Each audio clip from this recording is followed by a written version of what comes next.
Assalamualaikum warahmatullahi wabarakatuh. Kembali lagi di channel Berita Mistis. Di kisah kali ini masih ada sebuah cerita dari tulisannya Untung Prasetyo, sebuah kisah dari perjalanan Satrio. Dan sebelum kita lanjut ke ceritanya, tekan dulu tombol like video ini dan jangan lupa tekan juga tombol subscribe channel ini. Nyalakan juga lonceng notifikasinya agar tidak ketinggalan cerita-cerita lainnya. Dan buat teman-teman yang pengen belanja-belanja, nanti silahkan saja klik etalase yang ada di pojok kiri bawah, atau teman-teman bisa kunjungi link pembelian yang ada di kolom deskripsi. Dan seperti apa untuk kelanjutan dari kisah ini, langsung saja kita masuk ke ceritanya.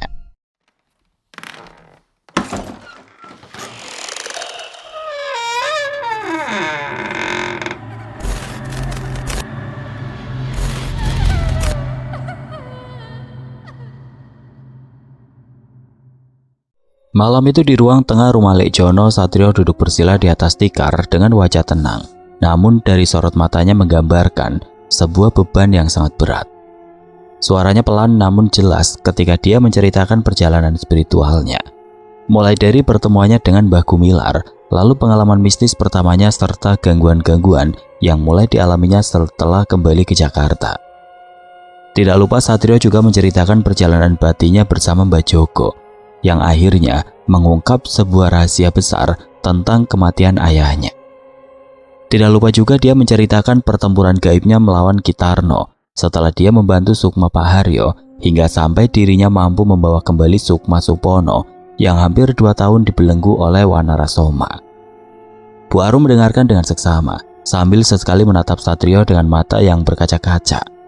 Sosok ibu yang sangat menyayangi putranya tidak menyangka jika dia harus kembali mengalami sebuah permasalahan besar yang terkait langsung dengan sosok-sosok makhluk tidak kasat mata dan juga orang-orang yang memiliki ilmu-ilmu kesaktian. Padahal sebisa mungkin Bu Arum telah menyembunyikan semua kisah masa lalunya, mulai tentang kematian suaminya dan juga tentang pengalaman pahitnya sewaktu Satrio masih kecil. Tapi sepertinya takdir berkata lain. Bu Arum pun tidak dapat menyalahkan Satrio meski di hatinya terselip rasa kecewa yang begitu besar. Di sisi lain, Bule Ayu tampak terlihat sangat tenang. Adik kandung dari mendiang ayah Satrio itu sepertinya tahu jika keponakannya itu akan mewarisi apa yang dulu telah dimiliki oleh ayahnya. Sementara kedua adik perempuan Satrio hanya bisa terdiam dengan wajah mereka yang menggambarkan kekaguman, ketakutan, dan juga kekhawatiran. Keheningan pun menyelimuti ruang tengah setelah Satrio menuntaskan ceritanya. Hanya suara jangkrik dari halaman yang sesekali terdengar menyela, semua larut dalam pikiran masing-masing dan mulai merasakan sebuah ketakutan yang sama. Bu Arum mengusap matanya yang mulai basah, lalu menghela nafas, seolah ingin menumpahkan seluruh beban yang mulai berdatangan di hati dan pikirannya. Semua yang terjadi pada Satrio bukan sebuah kebetulan semata, Mbak Yu. Itu semua karena sebuah takdir yang memang telah digariskan. Sekarang kita harus tetap tenang dan bersama-sama memikirkan jalan keluarnya, ujar Lek Jono yang sedari tadi hanya menyimak semua yang diceritakan oleh Satrio. Iya Lek, aku tahu itu. Aku hanya kembali teringat pada saat dimana aku menemani Mas Hardono yang terus berjibaku melawan orang-orang jahat itu, balas Bu Arum yang mencoba menenangkan dirinya. Aku tahu ini semua bukan salah Satrio, tapi aku tidak ingin merasakan kekhawatiran yang sama seperti dulu. Dan aku juga tidak mau sampai kehilangan orang yang aku sayangi lagi, Lek. Ibu Bu Arum menjelaskan. Bule Ayu yang sedari tadi hanya diam akhirnya angkat bicara. Suaranya lembut namun mengandung ketegasan yang tidak bisa diabaikan. Sampean harus tenang, Mbak Yu. Satrio bukanlah Mas Hardono. Meski darahnya sama, tapi tentunya jalan hidup mereka berbeda. Dan satu hal yang pasti, dia tidak sendirian, Mbak. Kali ini kita semua harus berjalan bersamanya, bukan hanya sebagai keluarga, tapi sebagai penjaga warisan leluhur yang telah lama tertidur, ujar Bule Ayu sambil menatap Satrio dalam-dalam, lalu menoleh pada Wulan dan Ranti yang duduk saling menggenggam tangan. Kalian pun akan ikut merasakan perubahan itu, Nduk, karena saat kekuatan besar bangkit, tidak satupun dari darah kita yang akan luput dari dampaknya. Tapi jangan takut, jika kita tetap bersama, tidak ada satupun dari mereka, baik dari dunia ini maupun dunia lain, yang mampu menghancurkan kita. Ibu Bule Ayu sambil tersenyum dan mengusap kepala Ranti yang masih berusia sangat muda itu. Ranti menggigit bibir bawahnya, berusaha menahan air mata, sementara Wulan hanya bisa mengangguk pelan, seolah mencoba menerima semua kenyataan yang baru saja disodorkan begitu saja ke hadapan mereka. Aku tidak meminta semua ini, Bu, Bule, Pak Le, tapi aku juga tidak bisa lari darinya. Aku pernah berpikir untuk meninggalkan apa yang aku dapat sejak awal, tapi setiap kali aku mencoba, selalu ada yang menarikku kembali, seolah semesta ini tidak akan membiarkan aku hidup dengan tenang sebelum semua ini selesai. Ujar Satrio dengan suara bergetar. Bu Arum menatap anaknya dengan mata sembab, lalu mendekatinya dan memeluknya erat dari samping. Pelukan itu bukan hanya sebuah pelukan ibu kepada anak, tapi juga sebuah upaya terakhirnya untuk melindungi Satrio dengan sisa kekuatan yang dimilikinya sebagai seorang ibu. Kalau apapun yang akan terjadi, kita hadapi bersama, Le. Ibu akan mendukungmu, walaupun ibu tidak memiliki kemampuan apa-apa seperti bulemu ini. Ucap Bu Arum yang membuat hati Satrio merasa lega, sekaligus merasa bertanya-tanya tentang kemampuan yang dimiliki oleh Bule Ayu. Satrio membalas pelukan itu dan mengangguk pelan. Air matanya pun jatuh membasahi pipinya, berbagai macam perasaan muncul dalam hatinya.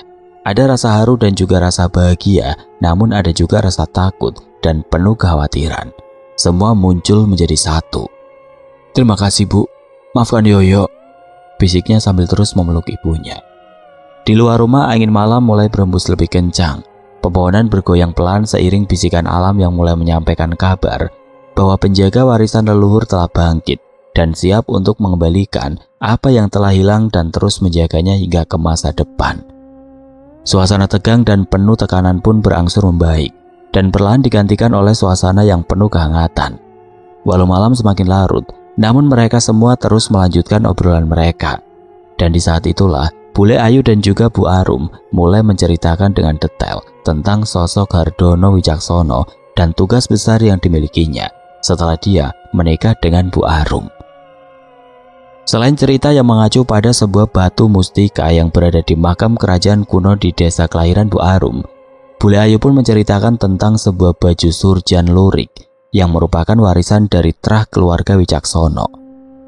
Menurut Bule Ayu, baju surjan tersebut memiliki kesaktian yang mampu menjadi tameng atau pelindung serta menambah kekuatan dari pemainnya.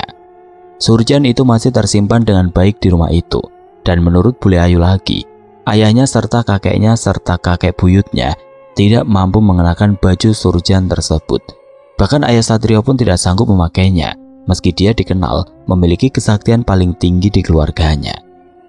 Bule Ayu lantas melanjutkan ceritanya, kini dengan sorot mata seolah menyiratkan betapa pentingnya warisan tersebut. Surjan lurik tua yang disimpan di ruang dalam rumah itu bukan sembarang pakaian. Konon kain itu dijahit dengan benang emas dan diberkati dengan doa-doa dari para leluhur terdahulu. Surjan itu hanya akan menyatu dengan pemilik darah yang mampu menyelaraskan diri dengan energi leluhur. Dan hingga saat ini, belum ada satupun dari keturunan sebelumnya yang sanggup mengenakannya. Keheningan kembali menyelimuti ruang tengah rumah Lek Jono. Hanya sesekali terdengar suara dedaunan bergesekan di luar. Dibelai angin malam yang semakin dingin setelah mendengar penuturan panjang Bule Ayu, semua mata kini tertuju pada satu sosok Satrio. Diam-diam semua yang berada di ruangan itu menyimpan pertanyaan yang sama dalam hati mereka. Mungkinkah kini waktunya telah tiba? Dan mungkinkah Satrio adalah orang yang ditunggu oleh surjan itu selama ini? Bule Ayu pun bangkit perlahan. Berjalan menuju kamar tua di sisi timur rumah yang sudah jarang dibuka. Derit pintu kayu tua menggema lirih, menambah nuansa mistis malam itu. Tidak lama kemudian dia kembali dengan sebuah kotak kayu berwarna coklat tua yang dibungkus dalam selendang batik lawas. Dan dengan penuh kehati-hatian, dia duduk kembali di depan mereka, lalu membuka ikatan kain itu perlahan dan membuka kotak kayu tua tersebut. Dari dalamnya tampaklah sebuah baju surjan lurik berwarna coklat gelap bercorak garis emas samar, yang warnanya tetap menyala meski telah termakan waktu. Aura dingin seketika menyebar dari pakaian itu, membuat bulu kuduk mereka yang ada di ruangan itu berdiri. Wulan menggenggam tangannya erat-erat, sementara itu Ranti terlihat memeluk Bu Arum sambil berdoa dalam hati. Surjan ini, sejak dibuat pada masa Mbah Buyut Sastro Wicaksono, tidak pernah benar-benar dikenakan, Le. Dia menolak siapapun yang tidak mampu menyeimbangkan dirinya dengan darah leluhur dan niat yang murni. Ujar Bule Ayu lirih, seakan sedang berbicara pada dirinya sendiri. Tapi entah mengapa sejak Satrio kembali dari Jakarta, aku sering bermimpi melihat Surjan ini menyala dalam cahaya dan Mbah Buyut terus datang dalam mimpiku, Mbak. Imbu Bule Ayu sambil menatap ke arah Bu Arum. Satrio hanya menatap Surjan lurik itu tanpa bersuara, tapi tidak lama kemudian ada sesuatu yang bergetar dalam dirinya. Dia merasa ada sebuah tarikan halus dari dalam darah dan jiwanya. Seolah-olah baju itu memanggil namanya melalui energi yang mulai berpendar. Tanpa ragu Satrio pun perlahan mengulurkan tangannya dan ketika jari-jarinya menyentuh kain itu, dia kembali masuk ke dalam sebuah masa lalu yang menggambarkan masa di mana kakek buyutnya berada. Sama seperti biasanya, kesadaran Satrio mulai berpindah dari dunia nyata ke alam lain pada masa lalu. Di sana dia melihat sosok lelaki bertubuh tegap, sedang duduk bersila dan memancarkan aura yang begitu lembut, namun sangat kuat. Di depan sosok lelaki tersebut, ada sebuah lipatan baju dengan corak yang sama dengan yang baru saja dilihatnya. Dan pada puncaknya, Satrio mendengar sosok lelaki itu berkata, tanpa sedikit pun menatap ke arah Satrio. Aku mewariskan Surjan ini kepadamu, Le. Semoga kau berjodoh dengan warisan dari para leluhur kita ini. Ujar sosok lelaki itu sambil terus menundukkan wajahnya dan tidak sedikit pun membuka kedua tangannya. Beberapa saat kemudian Satrio tersadar dan kembali berada di tengah-tengah keluarganya.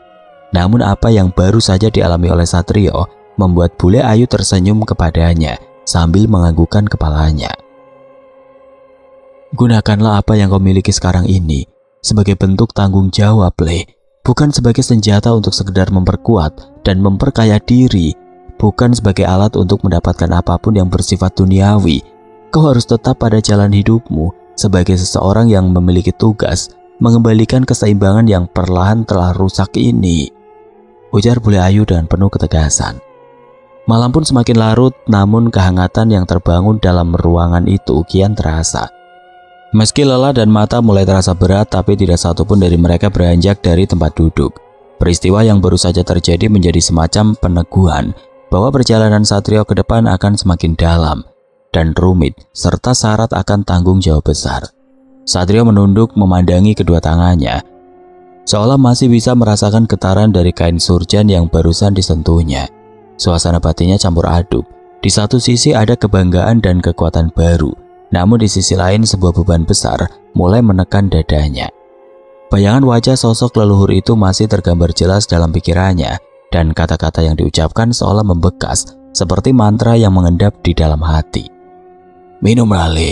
Tubuhmu baru saja menyeberang jauh. Kau butuh menambatkan kembali jiwamu di sini. Ujar Lejono perlahan namun tegas.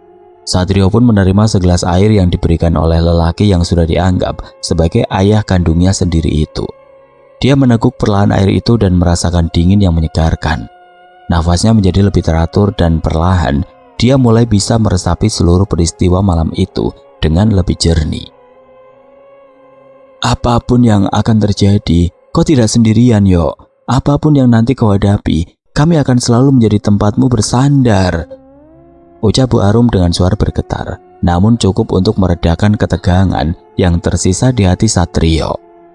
Bule Ayu yang sedari tadi terus memandangi surjan itu dan kini menutup kembali kotak kayu tersebut, lalu membungkusnya dengan selendang batik yang sama. Biar bule simpan dulu surjan ini, Le. Jika saatnya tiba, surjan itu akan memanggilmu kembali.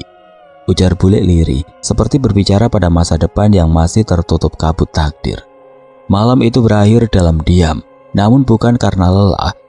Semua hati di ruangan itu sedang bersiap, entah untuk hari-hari yang akan membawa cahaya, atau hari-hari yang justru mengantar mereka ke kegelapan yang harus dilawan bersama. Dan di tengah semua itu satu hal telah menjadi jelas. Kini Satrio bukan lagi anak muda biasa, dia adalah penjaga warisan.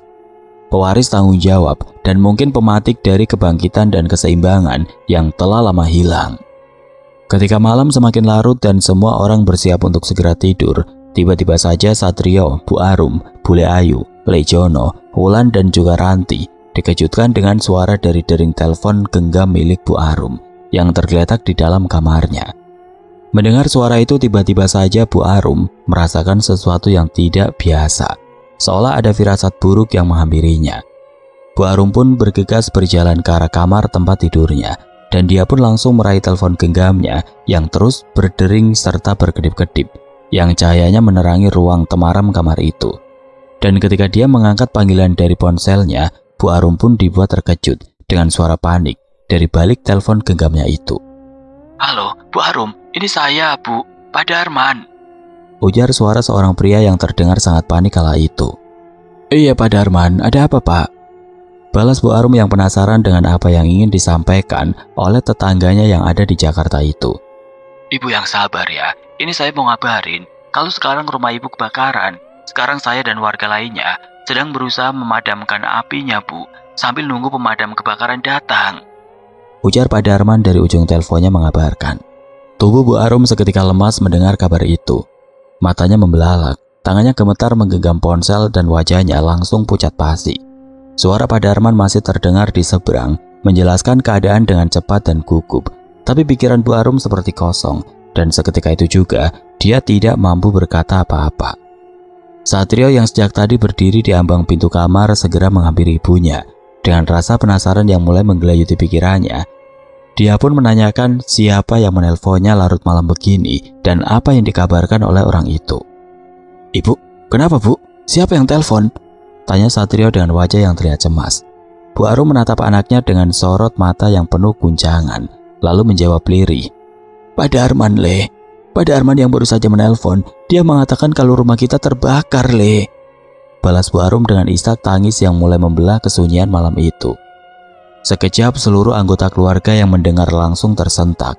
Ranti langsung menutup mulutnya, menahan isak. Wulan menunduk, menggenggam tangan bule. Ayu yang kini ikut berdiri dengan wajah serius. Lejono berjalan mendekat dan bertanya pelan. "Kebakaran? Bagaimana bisa?" tanya Lejono penasaran. Satrio memejamkan mata sejenak mencoba meredam amarah dan gejolak yang mulai bergemuruh dalam dadanya. Bukan karena kehilangan harta benda, tapi karena firasatnya sendiri yang sempat muncul beberapa waktu lalu saat meninggalkan Jakarta. Kini seolah terbukti ada sesuatu atau seseorang yang tidak ingin dirinya melanjutkan jalan takdir ini. Bu Arum pun hanya bisa menangis sambil terus mengusap air mata yang mulai membasahi pipinya. "Pak Darman dan warga katanya sedang berusaha memadamkan api," ujar Bu Arum yang merasa pasrah dengan apa yang sedang terjadi kala itu. Satrio menatap keluar jendela ke arah pekatnya malam. Dalam benaknya muncul wajah Mirna, Kitarno, Barong dan juga Harto, serta orang yang bernama Pak Manto yang menyimpan hulu keris Jantaka atau keris Empu Jemantara. Bisa jadi ada kekuatan yang berusaha untuk mencelakai keluarganya dengan membakar rumah itu. Walau merasa tidak dapat berbuat apa-apa lagi, Satrio pun berinisiatif untuk menghubungi Pak Darman dan menanyakan keadaan di sana. Satrio menekan layar ponsel dengan tenang, meski jantungnya berdegup kencang. Dia berjalan keluar rumah, berdiri di teras yang gelap. Hanya diterangi lampu temaram dari dalam, angin malam berembus pelan, tapi rasanya tidak cukup untuk menenangkan gejolak dalam hatinya. Ketika sambungan terhubung, dia mendengarkan dengan seksama setiap kata dari Pak Darman dan memetakan dalam pikirannya sejauh mana kerusakan yang telah terjadi. Setelah panggilan itu berakhir, Satrio kembali ke dalam rumah. Tidak satupun kata keluar dari mulutnya, tapi sorot matanya terlihat berubah. Ada ketegasan yang tidak tergoyahkan, dan semua orang di ruangan itu bisa merasakannya. Aura yang dulu hanya samar, kini mulai terlihat jelas, membungkus dirinya seperti bayangan cahaya yang tenang namun menyala. "Yang terbakar hanya rumah kita saja, Bu. Tidak sampai menjalar ke rumah-rumah lainnya," ujar Satrio dengan tenang setelah dia duduk di kursi kayu ruang tamu rumah Lejono. "Maafkan Yoyo, Bu, karena sepertinya ini semua ada sangkut pautnya dengan apa yang telah terjadi pada Yoyo," Ibu Satrio sambil menghela nafasnya. "Maksud kamu apa, Le? Ini adalah sebuah musibah dan ini semua terjadi di luar kendali kita," saut Lejono yang mencoba menguatkan hati Satrio. "Apa yang Pak Lekmu katakan itu benar, Yo. Apa yang menimpa kita hari ini adalah sebuah musibah. Dan kita tidak dapat menyalahkan siapapun atas apa yang telah terjadi," sambung Bule Ayu dengan tenang. "Kalau ini adalah sebuah pertanda, mungkin takdir meminta kita untuk tinggal di desa, Le. Karena mungkin jika kita kembali ke Jakarta, itu malah akan membahayakan kita semua, ujar Bu Arum dengan bijak. Iya Bu, mungkin memang benar apa yang Ibu katakan itu. Tapi besok, Yoyo harus kembali ke Jakarta Bu. Karena setidaknya kita harus mengucapkan terima kasih kepada Pak Darman dan para tetangga lainnya, serta meminta maaf atas apa yang telah terjadi, balas Satrio dengan penuh ketenangan. Malam itu pun kembali diselimuti keheningan. Namun kali ini bukan karena ketakutan, melainkan karena ketegasan sikap dan keputusan yang telah diambil. Semua yang ada di ruangan itu bisa merasakan bahwa Satrio telah benar-benar berubah. Bukan lagi sekedar pemuda yang mencari jawaban atas misteri hidupnya, melainkan sosok yang telah menerima peran dan tanggung jawab besar yang diwariskan oleh para leluhurnya. Bule Ayu memandangi Satrio dengan sorot mata bangga. Diam-diam dia merasakan sesuatu yang telah lama dinantikan mulai tumbuh dari dalam diri keponakannya itu. Sebuah sinar pewaris sejati dari Trawicaksono telah kembali hadir di tengah keluarga yang nyaris habis. Bu Arum mengangguk pelan menyadari bahwa tidak ada lagi gunanya menahan Satrio dari jalan hidupnya. Dia tahu betapapun berat peran itu, Satrio sudah ditakdirkan untuk melaluinya. Yang bisa dia lakukan kini hanyalah mendoakan dan memastikan bahwa anaknya itu tidak kehilangan arah dalam setiap langkah yang akan dia tempuh. Sementara itu Wulan dan Ranti duduk berdampingan, saling menggenggam tangan dengan erat meski masih diliputi rasa takut dan cemas. Mereka juga mulai mengerti bahwa kakak mereka bukan lagi sekedar anggota keluarga, tapi telah menjadi semacam penjaga, penyeimbang, bahkan pelindung bagi lebih dari sekedar darah dan rumah. Tapi juga bagi sesuatu yang jauh lebih besar dari itu. Menjelang dini hari, Lek Jono menyarankan semua orang untuk beristirahat sejenak. Karena besok akan jadi hari yang panjang, namun Satrio yang masih duduk di kursi kayu itu hanya menatap jauh ke arah jendela, di mana bintang-bintang tampak mulai redup, tertutup kabut tipis. Di dalam dadanya gema suara leluhur masih menggema. Di balik pikirannya dia mulai merancang langkah-langkah berikutnya, bukan hanya kembali ke Jakarta, tetapi juga untuk mengungkap siapa sebenarnya yang mencoba menghancurkan keluarganya. Satrio tahu jika api yang membakar rumahnya hanyalah isyarat bagi pertempuran sesungguhnya belum dimulai. Dan dia telah siap untuk menghadapi siapapun musuh-musuhnya dan apapun yang ujiannya. Keesokan harinya ketika Satrio sedang bersiap untuk berangkat ke Jakarta, Bule Ayu pun mengadakan upacara penyerahan warisan dari leluhurnya. Walaupun sangat sederhana, tapi ritual itu adalah syarat untuk menyerahkan dan menerima baju surjan lurik yang diharapkan memang berjodoh dengan Satrio. Pagi itu, Satrio mengenakan kain jarik dan atasan putih polos, lalu duduk bersila di hadapan Bule Ayu yang kini telah mengenakan pakaian adat lengkap. Di samping mereka, Bu Arum, Lek Jono, dan Wulan serta Ranti menyaksikan prosesi dengan tenang dan penuh rasa hormat. Di tengah ruangan sebuah dupa menyala perlahan, mengeluarkan aroma cendana yang menyelimuti udara dengan wangi yang menenangkan. Bule Ayu mengambil surjan lurik dari kotak pusaka yang diletakkan di depan altar kecil. Dia lalu mengangkatnya tinggi-tinggi ke atas kepala dan mulai melafalkan mantra-mantra dalam bahasa Jawa kuno. Sebuah doa warisan turun-temurun dari Trawicaksono yang hanya bisa diucapkan oleh yang memahami makna dan tujuannya. Setiap bait mantra yang diucapkan terasa seperti membelah ruang dan waktu.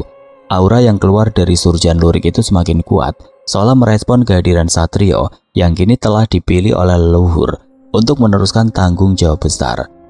Cahaya lembut tampak memancar samar dari kain surjan itu, seolah menjawab bahwa waktunya memang telah tiba.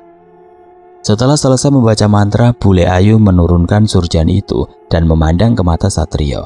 Tanpa berkata-kata, dia mulai membuka ke-6 kancing pada bagian leher baju surjan tersebut, lalu melanjutkan pada ke-5 kancing yang ada di bagian depan.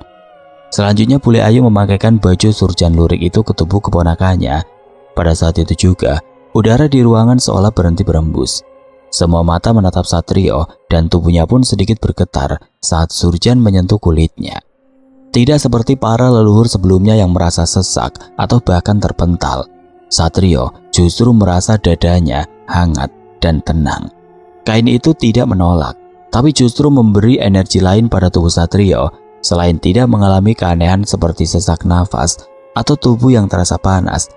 Tanda bahwa Surjan itu telah menerima Satrio adalah tampak dari garis emasnya yang perlahan memancar lebih terang, lalu perlahan kembali redup dan menyatu dalam warna lurik yang kelam tapi elegan. Lejono yang menyaksikan semua itu hanya bisa mengangguk pelan. Bu Arum menatap putranya dengan mata berkaca-kaca. Dia tidak mampu menyembunyikan rasa bangga dan sekaligus khawatir di hatinya. Dengan suara rendah namun penuh kekuatan, Bule Ayu akhirnya berkata, "Mulai hari ini kau resmi menjadi penerus garis darah Wicaksono. Jangan pernah lupakan jati dirimu, Le. Leluhur tidak akan pernah meninggalkanmu selama niatmu tetap lurus," ucap Bule Ayu yang terdengar lembut namun penuh ketegasan. Setelah kata-kata itu terucap, suasana ruangan kembali hening, seolah semesta pun tengah memberi penghormatan pada sebuah peristiwa besar yang baru saja terjadi.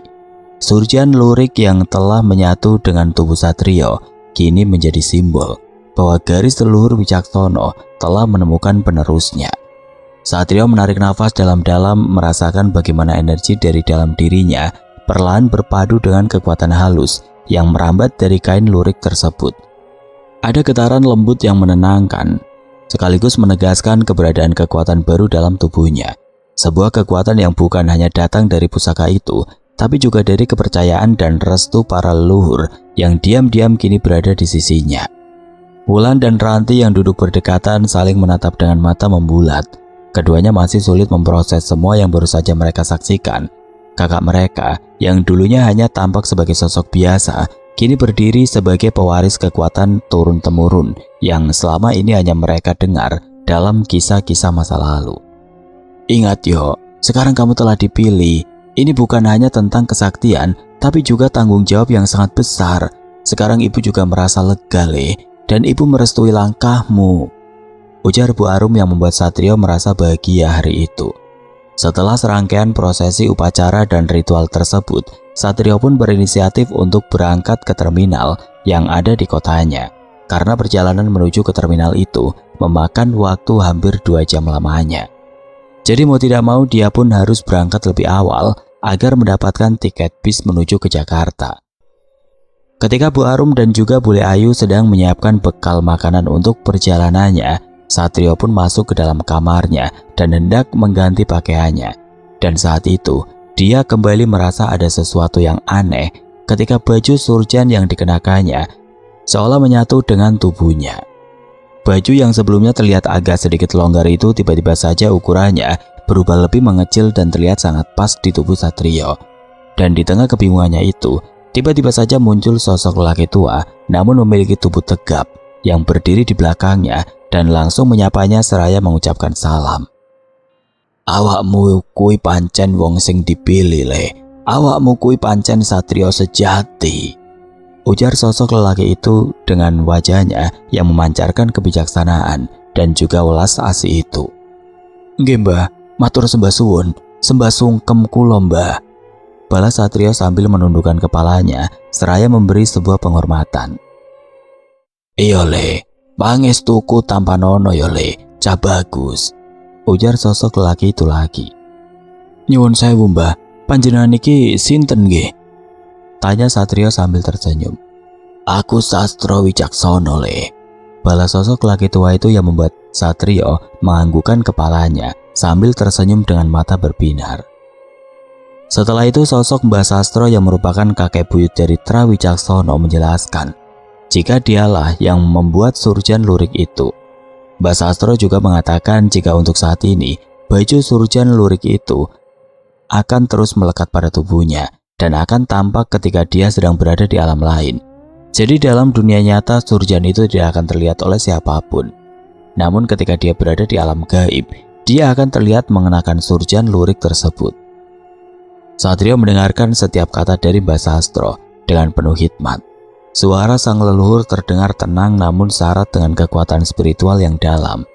Kehadirannya bukan hanya sebagai penjelas dari misteri warisan yang kini menyatu dalam diri Satrio, tetapi juga sebagai penuntun dalam perjalanan besar yang akan dia tempuh. Aura yang terpancar dari sosok Mbah Sastro begitu menenangkan, seolah waktu berhenti sejenak. Di tengah percakapan mereka, Satrio merasakan hawa di sekelilingnya berubah. Ruangan kamarnya kini terasa jauh dari dunia nyata. Cahaya temaram menyelimuti sekeliling mereka dan di belakang Mbak Sastro samar-samar terlihat bayangan sosok-sosok lain. Mereka berdiri diam dalam barisan yang sangat rapi, seperti pasukan penjaga yang mengawal sebuah warisan suci. Surjan iki ora mung tameng le, tapi juga cermin. Ya niatmu Allah, surjan iki bakal ilang saka awakmu, tapi ya niatmu murni, surjan iki bakal nuntunmu nganti tekan pungkasane dalanmu. Lanjut Mbak Sastro menjelaskan. Setelah menjelaskan itu semua, perlahan sosok Mbak Sastro memudar bersama dengan kabut tipis yang menyelimuti ruangan. Namun sebelum menghilang sepenuhnya, beliau sempat menatap Satrio dengan tatapan teduh yang penuh harap dan tanggung jawab. Seketika itu juga Satrio kembali tersadar sepenuhnya. Ruangan tempatnya berada kembali seperti semula. Tidak ada lagi kabut, tidak ada suara gaib, yang ada hanya pantulan wajahnya sendiri di cermin kayu tua di sudut kamar. Tapi kini meski surjan lurik itu tidak lagi terlihat, Satrio bisa merasakan tetap melekat pada tubuhnya, seperti kulit kedua yang menyatu dengan jiwanya. Dia menghela nafas panjang lalu berdiri, mengganti pakaiannya, dan setelah selesai dia berjalan keluar kamar.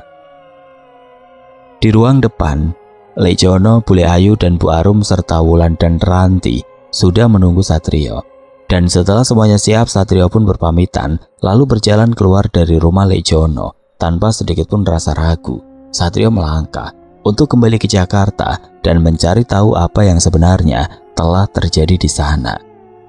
Pagi itu masih diselimuti mendung ketika Satrio melangkah keluar dari rumah Lek Jono. Langit terlihat pucat dan dedaunan tampak masih basah oleh gerimis yang turun.